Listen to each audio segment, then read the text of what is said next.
قاعدين ومكسلين وعايزين تعملوا غدا حلو كده على السريع بمكونات سهلة وبسيطة وموجودة في أي بيت. نصلي على الرسول ونقول اللهم صل وسلم وبارك على سيدنا رسول الله ونسمي بسم الله الرحمن الرحيم.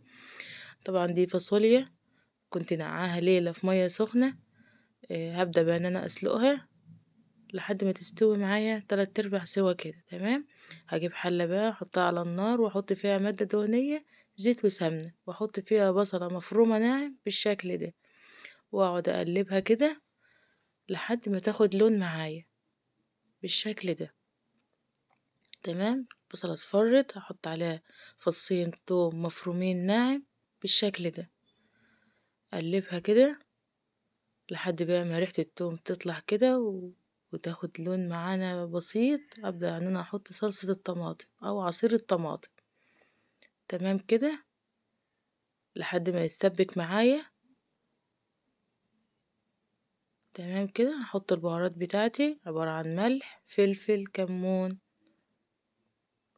كزبرة. اقلبها كده وعاوزة تحطي عليها رشة شطة اوكي ماشي. الفاصوليا بتاعتي اتسلقت احطها بقى على الصلصة بالشكل ده.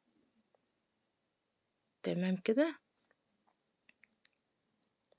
اديها تقليبة كده وازودها شوية شوربة، ومش متوفرة الشوربة ممكن تزوديها مية. تمام. اقلبها كده أما على ما تغلي معايا. كنت جهزت بقى اللحمة، كورتها كور كده. طبعا دي لحمة فيها نسبة دهن، عليها بصلة مفرومة ناعم والبهارات فلفل كمون ملح، وفرمتها كويس جدا وكورتها بالشكل ده. اول ما الفاصوليا غلت كده معايا حطيت الكفتة. تمام.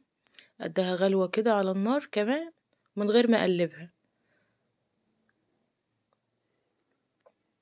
هي كده استوت معايا. ابدأ ان انا اقلبها بقى واتعامل معاها واحطها في طاجن بقى كده بالشكل ده واحطها في الفرن. تمام كده. بسم الله ما شاء الله خرجت من الفرن بالشكل ده، ريحة وطعم تحفة.